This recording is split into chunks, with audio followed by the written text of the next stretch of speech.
Are you tired of getting terrible tanks in your Overwatch games? Zarya is so far away.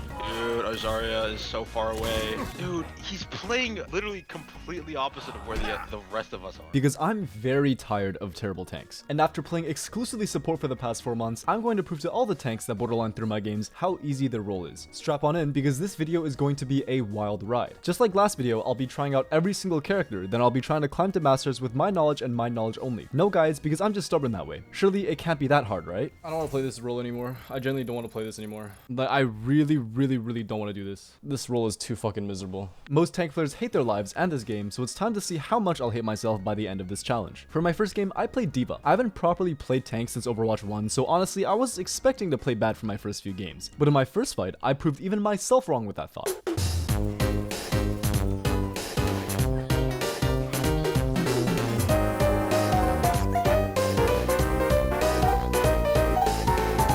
And my performance didn't slow down in any way, shape, or form throughout the rest of the game. We rolled the enemy team and I secured my first win. GG! 43 elims. Oh hell yeah. I took your play of the game, sorry. Predicted rank gold 5, motherfucker! Gold 5, really? Gold 5 predicted rank. That's a bit of a rocky start as I'm trying to get to masters by the end of this challenge, but it's okay. I'm sure it'll pick up. In my second game, I played Doom. At this point, I already knew that my Doom gameplay wasn't the greatest, so I wanted to play him early on while I was still in low rank to get a better feel for him. And honestly, I was doing pretty good until they swapped to Orisa. Oh no, Orisa now. What is this guy's problem? Then they swapped to Sombra. And then they swapped to Bastion. And you wouldn't believe what happened next. They swapped to Ana. What the fuck? They're on Sombra, Bastion, Ana. I didn't realize this just yet, but counterpicking would be a very rampant occurrence throughout my climb. Whenever I would play Doom, bam. Hog or Orisa, Sombra, Ana, Bastion, Cassidy, Brig. Monkey, D.Va, Reaper, Hanzo, Ana, Brig. But even with all those counters, I won. But not only did I win that game, I won my next 6 games in a row. I tried a bunch of new characters with Ball, Ryan, Maga, Hog, Monkey, Queen, and Zarya all being given a turn with the talking stick. I even received my first tank diff mention of the challenge. Tank diff! This puts me at 8 out of 8 games won, with my placements already almost being done. I had my fair share of misplays during these games. We're not just the better team, we're the better friends! That's all I've ever wanted, guys. I fucking ran into a wall, my bad guys. What? Oopsies. But I'd also say I had my fair share of great plays. Oh my. Oh my.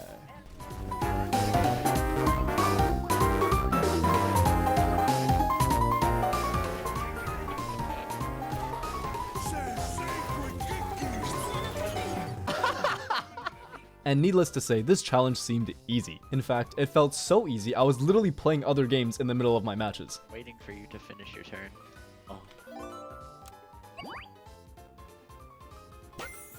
I was feeling ridiculously confident, and so I obviously ended up losing my last 2 placement matches. In Game 9, I played quite a few new characters, with Sig, Orisa, and Ram all being given a try. And unfortunately enough, this is the first game where I actually lost. This game was played when Sig was very strong, with his ult literally being able to bend the laws of space and time.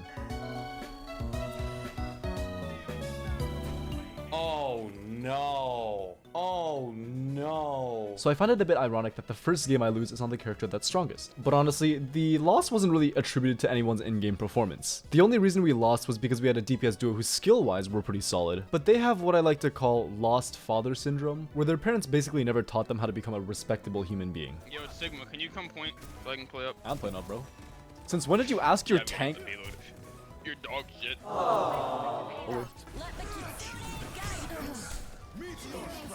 Behind. Nice, good kill. Yeah, I got him with a full charge arrow, buddy. I got him. You hit one fucking thing. Bro, why are you so mad? Is everything okay at home? Shit. What did I even do to you, bro? Chill out. The fuck?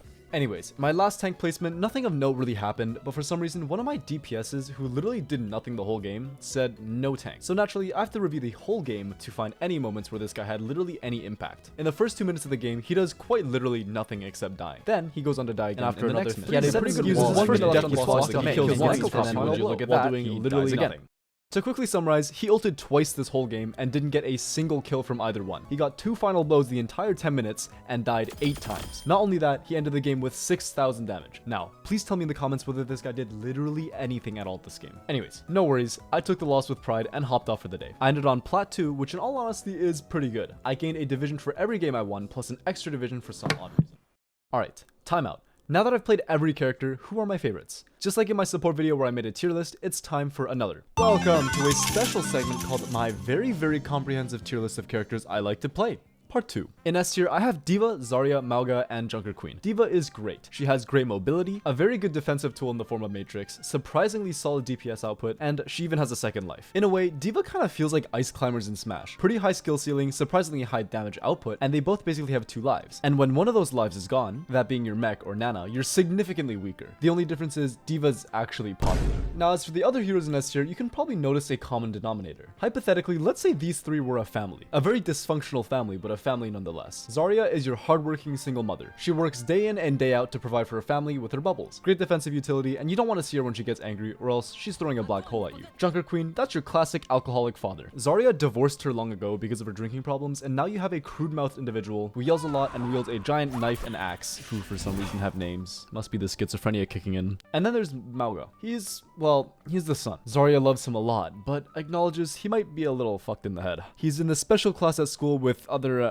like-minded individuals. He can't speak well, and he stims all over the place like he's a rabbit being chased down by an apex predator. In the A tier, I put Monkey, Hog, and Sig. Monkey is good, and he's honestly quite similar to D.Va in terms of playstyle, but one is an anime girl with a transformer, and one isn't. So guess who I'm playing? Just kidding, that has nothing to do with it. But the reason why Monkey is slightly below D.Va is because I feel like his damage is a little more underwhelming compared to D.Va, and I also don't know how to control him when using Primal, which is a pretty important part of his kit. At first, I thought I wasn't really gonna like playing Hog. I used to like playing him in Overwatch 1, but ever since his rework, I just thought he was super clunky to play. I couldn't get used to his new abilities, so even before starting this challenge, I kinda wrote him off. But once I actually sat down to play a full game on Hog, it was way easier to adjust than expected. He's got great damage, his Pigpen still allows for 100-0 combos on squishies, he's got great sustainability, and a pretty okay zoning ult. Hog is like an edgy 14-year-old American boy. He can't speak a coherent sentence to save his life, he bullies kids, those being your squishy targets. He's fat as hell, and also hits his vape every 3 seconds just to stay alive. Sigma is an OnlyFans model. He bounces people up and down, is really good with his hands, and most importantly, he has his feet out. From sucking in liquids to handling a pair of balls, he's great at everything. On a real note though, Sigma is the tank's all-rounder. He has a shield, a sustainability, overhealth, one of the best ults in the game, really solid damage output, and a CC tool that's bigger than Pluto. That's the definition of an all-rounder. And you know who else is an all-rounder?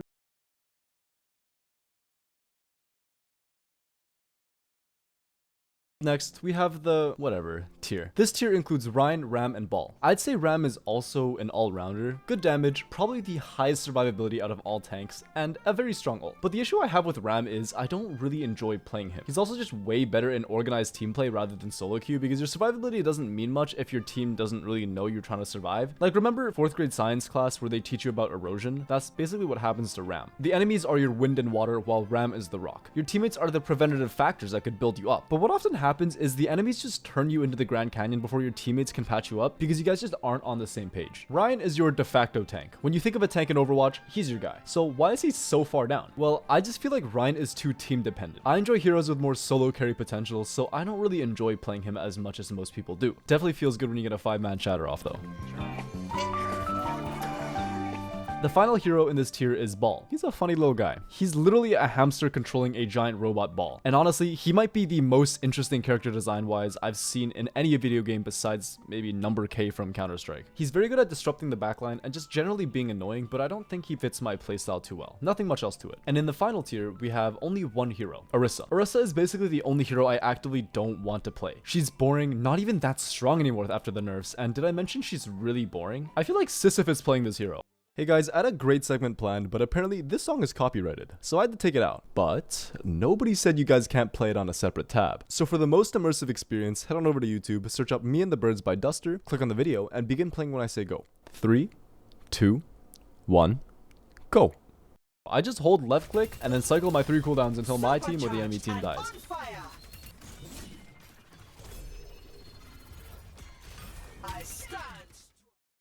Okay, thanks, you can close it now. Orisa's like the embodiment of those gamer shirts. Wake up, spear, fortify, spin, repeat. Playing Orisa makes me want to go do my homework, it's so boring. Now, my very comprehensive tier list of characters I like to play is done. But wait, where's Doom? Oh yeah, I forgot about that guy. Doom is in a very special tier for me because he's just so inherently different from the other tanks. In fact, he's very different from every other hero in this game as a whole. Instead of playing like a character from a hero shooter, he feels more like Nagoriyuki from Guilty Gear. He's a lot of fun and I enjoy playing him a lot, but because he's so different, some of the skills that I learned while playing the game just aren't transferable to Doom. And because of that, I probably won't be playing him too much. Doomfist being in Overwatch is basically the opposite of those Super Smash Bros. Crossovers. He was originally from the Smash universe, but one day he received a letter from Overwatch and decided to join the cast. Now that we've established what heroes I like playing though, let's get back to the games. After a few more wins and losses, I came to a realization. Even though I won more games than I lost with another 3 wins and 2 losses, I noticed that the enemies were starting to develop their frontal lobe. The aggressive plays that I could get away with in gold didn't work as much anymore.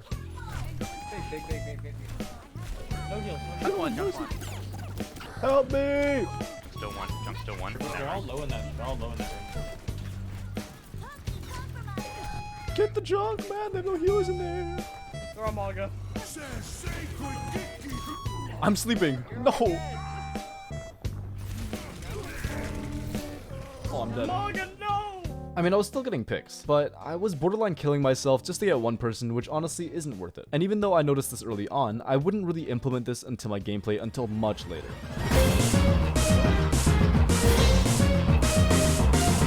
Too easy! This fucking character's amazing, bro.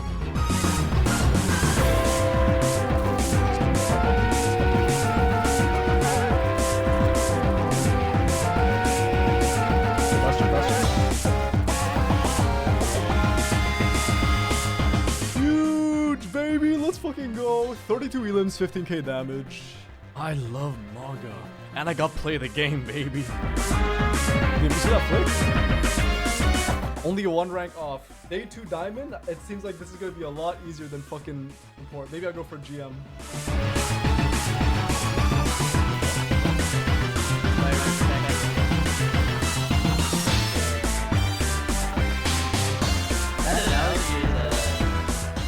With the help of my favorite Maui cosplayer and the child of Sam Silik and Shaquille O'Neal, Maga, I racked up an impressive 9 wins and 4 losses. This puts us at game 30 with a 21-9 win-loss ratio, which means a whopping 70% win rate. It was getting late though, so I hopped off for the day. Since I'm still pretty new to tank, I wrote down some notes to help me improve just like in my support video. Here are my observations. They're all related to Mauga because he's the hero I was essentially one-tricking at this point. My first observation was to not cage when they can deal a shitload of damage, or when I have little sustainability. I noticed that sometimes when I caged, I would get shredded near instantly, or just be on very low health when caging. Oh wait, I got one shot. I was essentially treating cage like a survivability tool that would help me live, but that's just straight up the wrong way to use it. I should be looking to isolate a target, prevent healing, or even just use it as a shield. Next, I noticed that I generally shouldn't be charging into the enemy when they have cooldowns up, or when my team doesn't have important abilities up. For example, if the enemy Ana has nade and my team doesn't have a Kyrie or cleanse has already been used, I'm just a walking ball of ult charge. Unbeknownst to me, abstinence is a core skill in the game of Overwatch. And the last thing I learned was it's very hard to play Mauga into an Ana without having a Kyrie. Ana's nade and sleep are so detrimental to Mauga that you're honestly better off playing someone else if your team refuses to switch to Kiriko. Back to the games though. When I finally hopped back on and started my stream at twitch.tv/theoryeasy, I was elated. My first game was an absolute stomp. My team pushed to 3rd point with a total of 4 deaths split amongst the whole team, with me having none of those said deaths. I'm at like 25k damage per 10 over 5 minutes. I was doing 25k damage per 10, and that's not too impressive considering I was playing Mauga, but something had to be said to illustrate how one-sided this game was. In fact, after first round, the enemy was asking me to give advice to the enemy tank player. Could you give our tank tips? That's another tank diff. That's another tank diff right there, no? We full held the enemy team and then just moved on to the next game. Thankfully enough, my momentum from last game didn't dissipate, and game 32 went pretty smoothly. And to make things even better, I won my next 2 games as well. I even got this cool clip where I essentially saved the game. Behind us. Kill him. Wait, just stay alive, just stay alive, just stay alive. Just kidding. Oh my fucking god. Nice. Oh my god, I'm the fucking goat, bro. I just got 4 of them. Holy shit. But the game after that didn't go so smoothly. For game 35, we were playing on Ilios, and for the first point, I decided to play Doom. But at this point, I was still pretty bad at Doom, so I wasn't playing the best. Not only that, the enemy had a Pharah who was completely destroying my entire team. So I swapped a D.Va, but at that point, it was already too late, and we lost the round. The second round went much more smoothly though, as I was on a hero I actually knew how to play. We swiftly won the round and went on to the 3rd round. In this 3rd round, I also played very well, but me and my team just weren't on the same page. Even though I was on their supports the majority of the game, My teammates seemed to think otherwise, because I asked to shoot the enemy D.Va when she was literally 1 HP. D.Va 1, D.Va 1, D.Va 1. We kill this D.Va? In fact, my Tracer even added me to flame me after the game. You got this. This Tracer sent me a friend request probably to flame me, that's insane. He was somehow convinced that I got tank gapped, and while I can definitely take the blame for the first round, I played very well in the latter half of the game. The enemy tank, and his fanboy, even came into my Twitch chat to tell me I played well, and he got gapped. You're dog shit if you want to try and front face their tank the whole game, play horse? What the fuck does that even mean? Or just stop shooting the tank and yes, you got gapped. I mean, hey, if you are not shooting the tank when he's literally 1 HP, I think that's just a you problem. I think you're just dumb, brother. I mean, it's just an unlucky phenomenon. I mean, sure, I think their tank was great, but it's not like I got gapped hard. That's not why we lost. Right? That's what I'm saying. Like, you were good, but it's not my fault that we lost. Super quickly though, did you know that 99.3% of my viewers aren't subscribed? So if you're enjoying this video so far, please like and subscribe. It helps me out a lot. We're really close to reaching 1,000 subs. Anyways, looking past that game, my next game also didn't go so well. My Ashe had 0 eliminations for the first 7 minutes of the game. Not 0 final blows, 0 eliminations. He's 1-6 still, I don't know what to do. But it's okay, because after that, I won on a 4-game win streak. And while there were definitely some mishaps for these games, May, let me through. May, bro.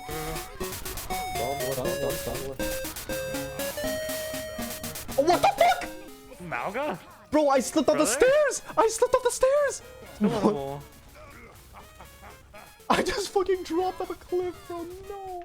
Wait, that's my bad. I dropped off the fucking face of the earth. I still won all those games though, which is great news. Now at game 40, I'm sitting at Diamond 352%, only having played 40 games. That's a very good showing. I now have an overall win rate of 29 wins to 11 losses, maintaining the previously mentioned 70% win rate. My win streak would be pretty short-lived though, as I lost my next 7 out of 8 games. In my first game, namely game 41, I lost because I didn't play well enough. This game is the first game so far where it was essentially my fault we lost. I made 2 large mistakes that contributed to the loss of the game. The first one is when I was flanking, on Roadhog. Instead of playing cart, I decided to try and solo kill the Sojourn and then regroup with the team, but turns out I can't play like a DPS anymore. This is because the tank is valued higher than individual DPSs, so if your tank is out of commission during a fight, you've essentially lost that fight, and need to work on regrouping rather than salvaging the fight. On the other hand, if you've only lost the DPS, the fight is still very winnable. This differentiation of value means that if I'm 1v1ing a Sojourn, the rest of my team will be at a disadvantage. The other crucial mistake I made during this game is that I didn't swap off a Roadhog during last fight. At this point in the game, I was having a lot of trouble surviving. They had a lot of damage, a lot of CC, and an Ana. This meant that no matter what I did, I was very prone to being shredded before I could even react. Not swapping to another hero like Zarya or Sig just isn't ideal. The reason I didn't want to swap initially was because I had Whole Hog, but Hog ult is not even worth that much, so swapping off would have just been the better option. Most of my other games during this streak of losses didn't have the same game-ending mistakes. I was playing pretty well, but I was getting tilted from the constant losses, which definitely hindered my performance a bit. But in my second to last game, I had another realization. Before this game, I was mostly under the impression that if I had a support with a very strong ability like Lamp or Suzu, I'm able to play more recklessly without fear of dying as much. And that still holds true. However, this game, I was introduced to a new perspective. If I'm playing very recklessly, then I'm essentially hogging all the important cooldowns. This means that if there's another situation where that ability could have been used, it would be on cooldown. For example, in this game, I charged in, took a bunch of damage, and then Lamp saved me as I was getting out. Soldier alone in our backline. But a few seconds later, Zarya caught us all with grab, and we all died because we had no Lamp. That's not good. This way of thinking may not be applicable to every situation, but it is something I need to think about going forwards. After that loss streak, I would eventually win some of my elo back, with the next 4 to 5 games being victories. But as quick as I won it back, I would lose it right away, with another 4-game loss streak. And this pattern of winning then losing would continue for the next 13 games. I would win some elo, then it would disappear faster than all the money in my wallet after seeing Blizzard has released another terrible looking skin with a very cheap price tag of $20. All my previous confidence was completely lost. I genuinely considered if I could even make it to Masters, let alone the Grandmaster rank I so confidently declared I could get. I thought that making it to Masters would be several times easier on tank rather than support, but it turns out tank is also pretty hard. I believed that tank had much more carry potential than support, but I was starting to question my initial thoughts coming into this challenge. But it's okay, I've only played 66 games so far. On support, it took me nearly 160 games to reach Masters, so I still have plenty of time, right? But still, the constant back and forth between winning and losing was very tiring, so I got off for the day. Here are my observations for this stream. I should play more Monkey, D.Va, Zarya, Doom, and some other characters, because just playing Maga is kind kind of boring. I also shouldn't sacrifice my life for a DPS or a support. As a tank, your life is more important than a DPS or a support. I also noticed a bad habit of tunnel visioning on the enemy tank. This mostly happens on Mauga because if I don't fully shoot the tank while using cardiac, I can't survive because I'll miss too many shots and just die. But I noticed I was doing this even without cardiac up, so I need to pay more attention to the enemy backline. And the final thing of note, similar to playing support, is to focus on positioning. Tank definitely has a harder learning curve in this aspect than support because tanks just have so many roles. Peeling, doing damage, getting picks, staying alive, making space, just to name a few, instead of support where you only have to focus on not dying and just keeping the team alive. Back to the games though. The next day I hopped on in hopes of winning a ton of games, but initially it didn't look too good. I definitely had some interesting moments here and there.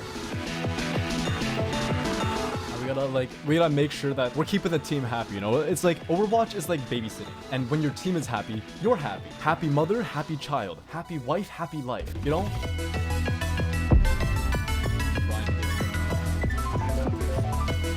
Wait, this guy went hog. What was the point of me playing Ryan? Watch this shit. Ready, ready, ready?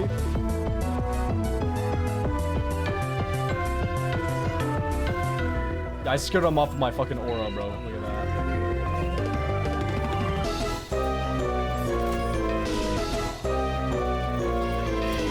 Help me! What the fuck is my team doing? No way. What the fuck?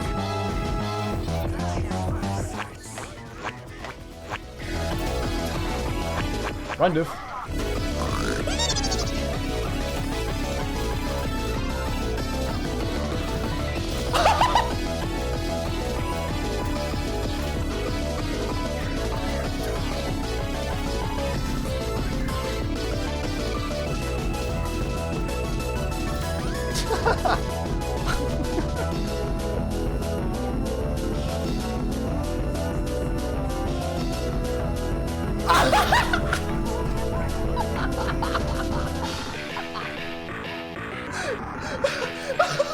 I also had some interesting moments here and there. Oh, that was very unnecessary, unfortunately. Ooh, let the kitsune go.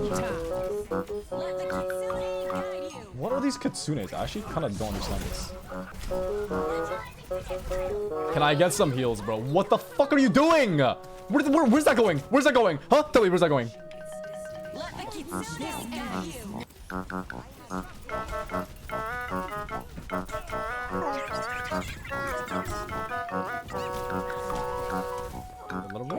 Okay, I know I said play point, but these guys just fucking like looked at them. Like, I don't get it. They didn't even hear me, obviously, but like, I know I said play point, but these motherfuckers literally just sat on point while they were 4 chasing me. This game was insane. This game, like, these guys don't have eyes. These guys straight up don't have eyes, or they have selective eyesight. The card is going right there, right? He says, oh, the cart's moving. I should go with the cart. And he sits on cart. And then they come to contest cart, right? The enemies come to contest cart, okay? There's 4 people like here. Let's go. Let's fight these guys. Let's fight these guys. And they shoot back. They shoot back and forth, right? And then all 4 of them rotate away from the cart. And they just look at them.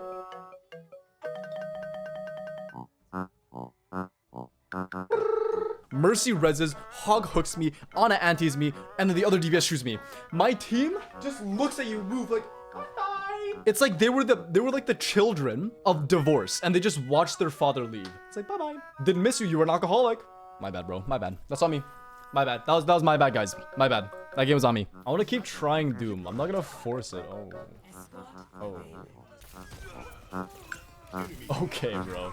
Like, what can I do about that one, Chief? Well, I haven't even gotten payload on a fucking spawn yet, but I hit a hell of a clip that game, so it's okay. Oh my god! Oh my god! After those games, I was sitting at a record of 14 games played so far. 7 wins, 7 losses. Essentially, I did not move an inch. I was sitting exactly where I previously got off. But the tides would ever so slightly shift in my favor.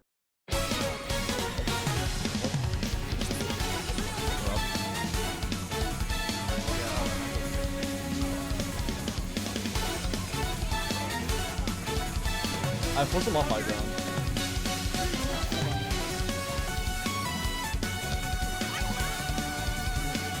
One on up. Not bad.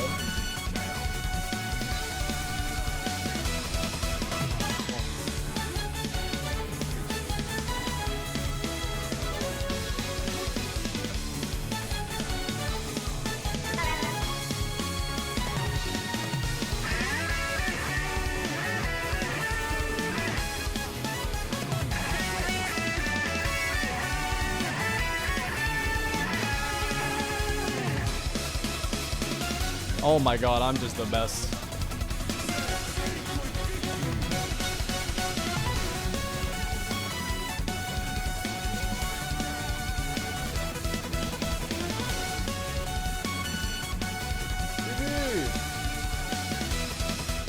I won my next 11 out of 14 games. I went on a 6-game win streak, and then a 3-game win streak, and then topped it off with 2 more wins, bringing me up to Diamond 2 for the first time ever on Tank. I reached my goal, and thus I hopped off for the day. But to make things even better, the next day when I got on, I won my next 2 games to form a 4-game win streak. But the ties that were ever so slightly in my favor shifted completely back to the original position, because after another 8.5 hours of playing this godforsaken role, I ended up literally in the exact same rank down to the percentage. Diamond 2, 6%.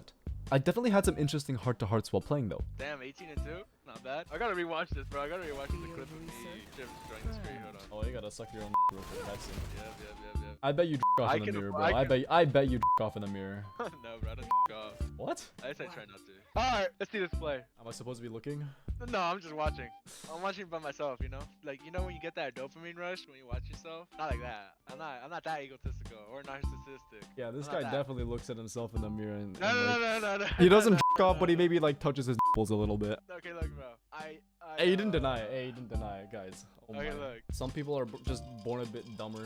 You know, sometimes when you flame people, you have to understand that some people are born in unfortunate circumstances where their father has beat them over in the head. And in that case, they develop a brain deficiency called being stupid. Same, yeah, but there's like a certain amount of beatings where you just turn out the right amount, you know? Are you trying to compensate for the fact that your father beat you? Yeah. Or they come out just bro, right. my dad, But when I got on the day after that, I was confident. Today is the day I finally reached Masters, I said to myself. And in the beginning, it was going great. I went on a 4-game win streak. I was playing well, and I was being rewarded for it. And after this game, I was now 1 game away from just Diamond 1. But what happened next game didn't go so well. We lost. But nearing the end of the game, my duo noticed something a bit odd. I'm solo on point, you're damage boosting Genji. Ash is cheating. Their Ash is cheating. Supposedly, their Ash was cheating. But wait, hold on. What's that? The Ash was Warren, by the way. He was Warren? We were playing against Warren? I called Warren a cheater! And not cheating because they are not equipped with the skill set to be able to tell the difference. They are just your average player, your streamer, your competitive player, your quick play player. They don't actually know, so it's not their fault whatsoever. However, he said you didn't have the skill the person set and the people to blame are actually the devs that are in charge of the anti-cheat. If we had a functioning anti-cheat, at least a half-decent anti-cheat, it wasn't your fault. we wouldn't necessarily have to worry about cheaters in every single lobby and pointing fingers as, I'm sorry, Mr. Warren, for calling you a cheater. It's just a lot of cheaters nowadays, which is totally valid because I've noticed there's been an increase in cheaters as well. Oh, by the way, wait. My mom said food. She said food. Actually, she said. Yeah, so somehow we actually ran into Warren while he was doing an unranked GM on Ash, but it's okay. I hit a clip on him. Ash is half.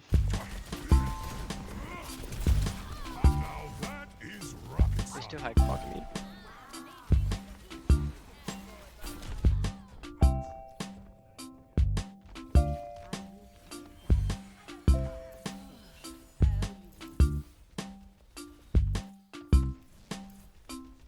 Yeah, look at that face. We know who really won, Warren. You know who's the better player. Moving past that incident though, the next game went pretty good. If we ignore the fact that I literally didn't have a single good cage.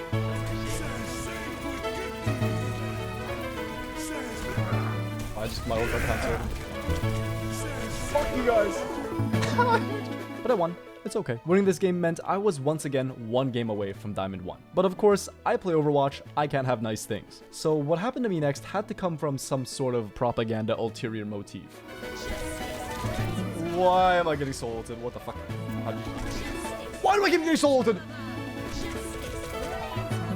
It's like, why does this guy only ult me? I don't understand this. Okay, bro, what's this guy's obsession with me? This guy just solo ulted me when I was around a corner. What the fuck is this? 3-1. Again? This guy solo ulted me every single time except for 1 time. He has had 6 fucking ults, bro. I don't get it. The enemy Pharah solo ulted me 5 times. She built 6 ults the entire game, and she ulted me 5 times. She used every single one of her ults except for 1 on me. But it's okay, because the other one that she didn't use against me is supplemented by the Hog, who also solo ulted me once. What is with these people solo ulting me? Like, what's their obsession with me? This has to be fan behavior. We obviously lost that game due to some sort of literal fan behavior, but it's okay. I won the next one, which brings me back once again, 1 game away from Diamond 1. And then I lost the next one, and then drew the next one, and then won the next one, and then drew the next one, until finally I sealed the deal and won another game. I was now finally at Diamond 1, and after a quick food break, this was it. I was 1 division off of Masters. I'm sure nothing will go wrong, and I will get to Masters with the next 5 games, right? After a very uneventful game 141, we lost. I went on a 3-game win streak. But remember last video where I said 3-game win streaks were where dreams go to die? Basically, the 4th game in a 3-game win streak is where dreams go to die. Well, it kind of happened here. In this game, there was a Cassidy on my team, and let's just say he was a few fries short of a Happy Meal.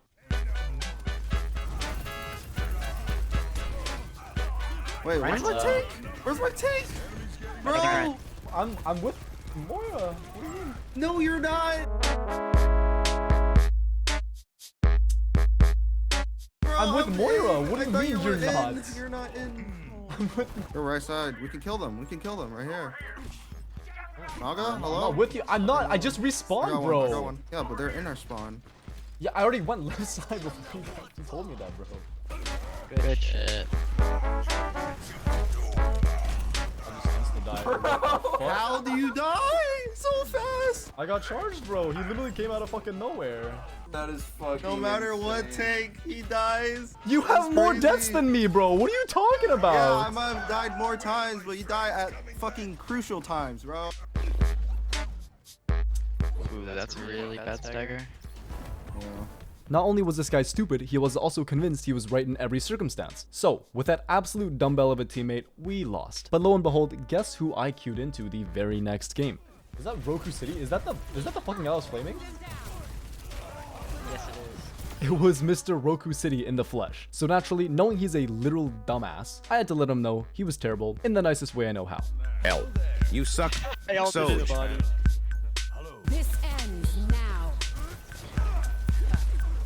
hell, you suck. Nice. Oh, Damn, nice. huge. Good job, Sojay. You carried that one with your huge calls and great mentality. You're crazy, brother. Who are you going to blame this time? I have Who killed this diva? He was weird though.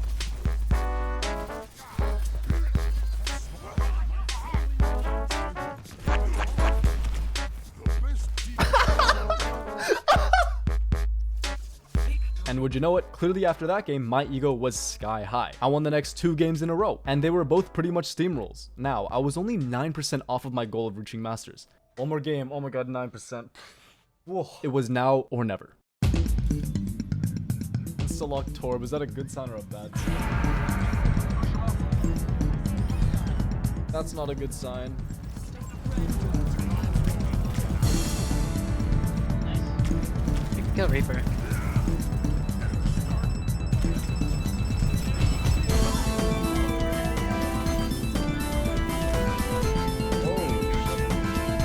Oh my god. Sitting on car, both dudes sitting on car.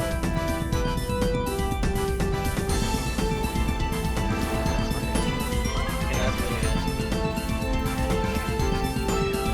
You're not yeah. Wait, guys. No, wait. What the fuck? Yeah, I lost. I tried my best, but in the end, the team wasn't able to do it. And to make matters worse, I would also lose my next game, and my next game, and the next game. But the Overwatch gods wanted to torment me just a little bit longer. I was on the verge of drowning in the ocean, but the Overwatch gods threw me a rope. I won my next 3 games in a row, bringing me back to 70% Diamond 1. But then the Overwatch gods yanked the rope right back before I was able to grab on. I lost another 2 games before getting off, and to make matters even worse, the next day when I got back on, I ran into Custa, who used to play professionally for the LA Valiant. I mean, sure, he was on DPS, but he still rolled me and my team. He did call my cage crazy though. Okay, just go off, just go off. Okay.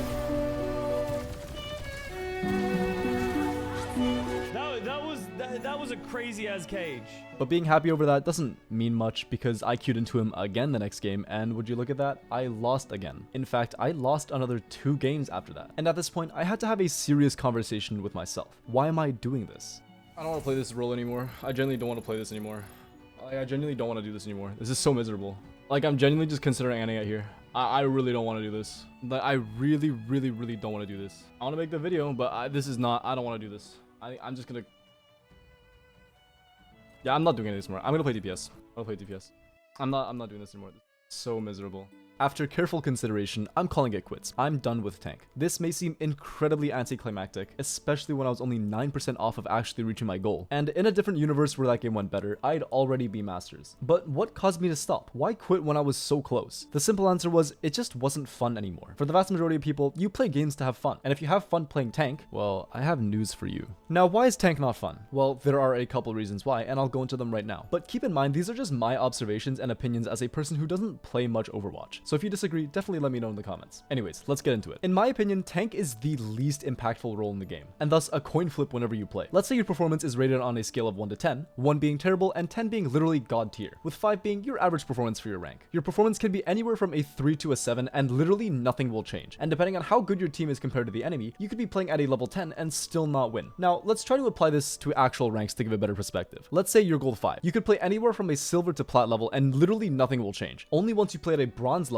or a diamond and beyond level would you realistically affect the outcome of a match. This is why I believed I was alternating wins and losses so much after reaching mid to high diamond. Before getting there, I believe I was just better than the average player by a lot. I believe that I was playing at a low to mid diamond level when I was in my placements, but after reaching diamond, I was still playing well. I was likely hovering around the low diamond to mid masters level of gameplay. This means a roughly 4 to 7 range for my gameplay. I was no longer in the 8s and 9s where I could truly carry the games. In the latter half of my ranked grind, I noticed that whatever I did, the game just wasn't winnable sometimes, and vice versa. Sometimes the game just wasn't even losable. Queuing in was just this permanent coin flip of, I hope my DPS didn't eat a rock before this game. And you can call it coat and chalk it up to a skill issue. And honestly, that's probably true. I'm not good enough to recognize some of my faults, but I know enough about the game to realize that I didn't play a factor in the result of the match anymore. It didn't matter if I played well or if I didn't. Sometimes, even if I played bad, we still won. And it's the same thing the other way around. Sometimes, even if I played well, I would still lose. There are games where I could have played better or worse, but it still wouldn't have impacted the result of the match. That's the whole point. I truly believe that with enough time, I could get to Masters on tank. In fact, I may be able to do it in just 1 week or even another day of playing. But after playing only tank for 30 hours, I've just realized that I do not enjoy playing the game anymore. At least not on this role. I don't see the point in queuing up just to exist in a space that doesn't even require me to function. You can literally take any other person in my current rank, replace me, and you could essentially have the exact same game if they played with the same playstyle I would have used. All of this, along with the amount of counterpicking rampant in the game, just doesn't make this role fun at all. The fact that you have to counter swap just to exist in the first place, and if you don't switch, you're gonna be even more miserable than if you're just playing tank in the first place, which is crazy because the role is already so insufferable. But honestly, take all this with a grain of salt. These are just my observations and my personal experiences, and they could definitely vary and definitely be complete bullshit as well. Anyways, with all that being said though, thank you for watching. I'm sorry that I couldn't finish the challenge completely, but I just didn't want to continue playing a role that genuinely makes me unhappy. I hope this video was still entertaining though, and maybe somewhat informative. Make sure you follow me over at twitch.tv/theoryeasy if you like the video. I stream on Mondays, Wednesdays, and Fridays at 5 PM Pacific time. I'll finally be playing my main role of DPS to hopefully reach top 500 for the first time ever, so come watch me live. Definitely throw some pointers at me as well because I'm going to need them. Anyways, thanks for watching.